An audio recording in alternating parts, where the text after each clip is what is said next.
आपका क्या इसमें राय है? तो हमने तो ज़्यादा हम पढ़े लिखे नहीं, तो हम कहा ना उनकी साकार में स्थिति ना निराकार में स्थिति, अगर आप हमसे पूछते तो उनकी बेकार स्थिति है। भैया किसी एक पक्ष को जान लोगे तो वही सर्वत्र विराजमान है। हम भगवान को छोड़े, पहले अपनी तरफ आवे। हमारा स्वरूप निराकार है,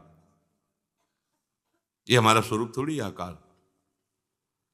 हमारा क्या स्वरूप है? जो हम मान लेते हैं वही हमारा स्वरूप है। हिरन माना हिरन बन गए, सुअर माना सुअर बन गए, मनुष्य माना मनुष्य बन गए। जो हम चिंतन करते हैं वही हम अपने स्वरूप को देखते हैं। वस्तुतः हमारा स्वरूप ये सब नहीं है। कोई रूप नहीं है हमारा, कोई रूप नहीं। जो हमारा मैं है वो कोई रूप नहीं है, वो अरूप है। हम जिस रूप का आरोप करते हैं, भावना करते हैं, वही हमारा रूप हो जाता है। पुरंजन स्त्री का चिंतन किया तो अगले जन्म स्त्री, पहले पुरुष था फिर स्त्री बन गया। स्वरूप में तो कोई अंतर नहीं हुआ ना। तुम जैसी भावना करते जा रहे हो वैसा आप बदलते जा रहे हो। भावना बदल रही, न कि आप बदल रहे हो। आपकी भावना बदली तो आपने अपने को स्त्री रूप में देखा, आप स्त्री मान लिए। पुरुष रूप में देखा, पुरुष मान लिए, पर आप न स्त्री है न पुरुष है। आपका जो स्वरूप है वो न सूक्ष्मदर्शी से देखा जा सकता है। कांच के शीशे में बंद कर दो और जब वो आपका स्वरूप अंतर ध्यान होगा तो ऐसा नहीं दिखाई देगा कि ये जा रहा है, निकल गया। ये जो जिससे कहे कि शीशा चटक जाएगा, नहीं, वो कोई प्राकृतिक वस्तु थोड़ी है कि शीशा भेदेगा तो चटक जाएगा। वो शीशे की भी आत्मा है, वो शीशा भी जो है उसी की आत्मा है, वो लीन हो जाएगा। उसका कोई रूप नहीं। अगर वायु निकलेगी तो चटक जाएगा, पर वो वायु नहीं है। वो नहीं नहीं नहीं, वो है। वो सबसे परे है, वो सब में भरे है, सब में भरे है, वो सबसे परे है। ये पहली वही समझ सकता है जो समग्र रूप को जान गया है। देखो भगवत ऋषि जी ने इस झगड़े को कहा है। ये जो झगड़ा करते हैं ना, परमात्मा निराकार है, बोले नहीं साकार है, तो वो कह रहे हैं कि जाको जैसी लखी परी तैसी गावे सोई, बीथी भगवत मिलन की निश्चय एक न होई। निश्चय एक न होई, कहें सब पृथक हमारी। श्रुति समृति भागवत साखी गीता दे भारी। भूपति शबन समान लखे निज पर जाता को। जाको जैसो भाव सपोषे तैसो ताको। तो हाथी देखो आंधरनी निज मन के अनुमान। कान पूछ पद पीठ गही करो सवन परमान।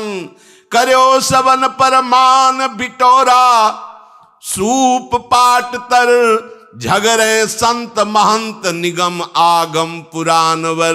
भगवत रसिक अनन्य दृष्टिवर की जय साथी। जिन देखो गुण रूप अंग ही में हरिहाथी।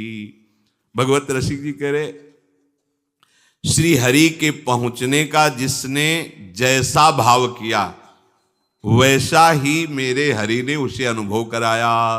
गोस्वामी जी लिख रहे जाकी रही भावना जैसी। प्रभु मूर्ति देखी तिन तैसी। पर निंदा करने का अधिकार तुम्हें कहां से मिल गया? अगर तुम निराकार के उपासक हो तो पहली बात तो समझ लो कि उपासना साकार की होती है। उपासन जो अपने आराध्य देव के समीप रहता है। निराकार एक भाव है, उपासना नहीं। उसकी आरती पूजा गीत गाना नाचना प्रणाम नमस्कार ये सब नहीं है। वो अंतर्यामी तत्व सर्वत्र विराजमान है, अनुभव और मोक्ष। लेकिन ये अनुभव कहां से होता है? साकार से। साकार के बिना निराकार का अनुभव नहीं हो सकता। कोई कहे कैसे, जैसे उस मार्ग से आए हैं, उसी मार्ग से आए, इसलिए भगवत कृपा से उसका भी परिचय है जितना प्रभु ने कराया। प्रणो ओम आ ओ मा, ये क्या बना? आकार बना ना। किसको भज रहे हो? कोई भी निराकार उपासक इसके बिना आगे नहीं बढ़ता। ओम सन्यास का आखिरी मंत्र है। ओम, क्या आया सामने? आया ना? ये क्या है? आकार है ना? कहां से मिला? आकाश से? ब्रह्मानंद स्वरूप गुरुदेव भगवान से निराकार होके? नहीं, वो तो साकार है, बैठे हुए, उनके प्रणति हुए, उनकी शरण में हुए तो उन्होंने हमको, जिनकी शरण में हुए कौन था? साकार। जिनके चरण पकड़े, निराकार के पकड़े क्या? साकार। जिनको माला पहनाई, निराकार की कि साकार? कोई भी उपासना बताओ जिसमें गुरु के चरणों का आश्रय न लिया गया हो, तो गुरु निराकार थे क्या? साकार थे। बोले तो निराकार बोले क्या? शब्द है साकार बोले। स्वीकार किया तो किसको स्वीकार किया? साकार को। फिर कहां पहुंचे? उसको अनुभव में जान गए। जब जाना तो कोई और नहीं था, मैं ही था। ये निराकार उपासना की बात बता रहा हूं। जब जाना तो कोई और नहीं था, वो मैं ही था। और मैं था खत्म, अब मैं बचा, अब मैं वही ब्रह्म स्वरूप है। और वो कहां है? वो सर्वम। तो निंदा किसकी? मूर्खता की। विरोध किसका? अज्ञान का। इसीलिए न साकार की उपासना न निराकार की, वो बेकार की उपासना है। जो किसी की भी निंदा करता है, किसी को भी अपमानित करता है, किसी का भी विरोध करता है कि मूर्ति पूजा है, भगवान नाम, ये सब सनकादि जैसे ब्रह्म ज्ञानी हरि शरणम। और ये ब्रह्म ज्ञान बिनु नारी नर करे न दूसरी बात, कौड़ी लागी लोभ बस करें विप्र गुरघात। ये हैं ब्रह्म ज्ञानी। भगवान बचावे ऐसे उपदेश से। भगवान शंकर ही समस्त ज्ञान के समुद्र, चाहे जो जहां ज्ञान की बात आएगी वो शिव ही बोल रहे, और शिव चरणामृत धारण के हरि हरि रटते रहते हैं। वाह आज के ज्ञानी! हमने जितने भी परमहंस महापुरुषों को देखा, ओम नमो नारायणाय, हे नारायण प्रणव स्वरूप में आपको नमस्कार करता हूं। जहां आपस में मिले हरि ओम तत्सत, हरि जो ओम स्वरूप है वही तत् है, वही सत है। क्या ज्ञान प्राप्त हो रहा है! भगवान के रूप की निंदा, उपासना की निंदा, नाम की निंदा, भगवान बचावे, इनको कौन सी दुर्गति होगी। पक्की बात, ऐसा नहीं कि हम वैष्णव हैं तो इतना ही भगवान महादेव जी के चेला रहे हैं, ज्ञान मार्ग में भी रहे हैं, तो हम बिल्कुल रुद्र कृपा रही है, ऐसा नहीं रहा है कि मतलब जीवन, तो हमें उनकी कृपा से वो गली भी पता है। ये सबसे बढ़िया बात रही है कि दोनों गली घुमा के भगवान ने इधर लगाए, आओ दाहिने आओ या बाएं आओ, जिधर आओ उधर की दांव पेच महादेव जी की कृपा। कोई भी उपासना किसी की भी निंदा करने का अधिकार नहीं बताती।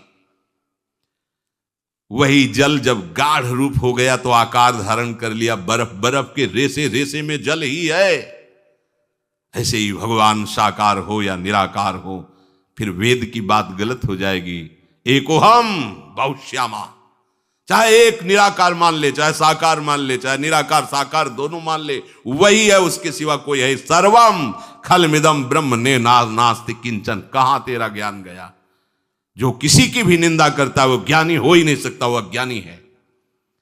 ज्ञानी तो देखता है विद्या विनय संपन्ने ब्राह्मणे गविहस्तनि स्वनिच स्वपाके चा पंडिता समदर्शिनाय भगवत वाणी। इससे बड़ा कौन गुरु होगा? इससे बड़ा कौन गुरु हो सकता है जो ये गीता सूत्र दे रही है? मेरी समझ में नहीं आता। भगवत रसिक जी कह रहे हैं कि ये सब अंधे हैं। खुली बात समझो, ये ऐसे महापुरुषों की बात है, सबको अंगूठे में रखे, सुरपति नरपति लोकपति जिनके भावे घास। संभाल के बोले वो जिसको लोक व्यवहार संभालना हो और जिसको प्रभु को संभालना हो, वो प्रभु संभालते हैं, जो बुलवाते हैं वो बोला जाता है, जो पवाते हैं वो पाया जाता है, जो दिखवाते हैं वो देखा जाता है।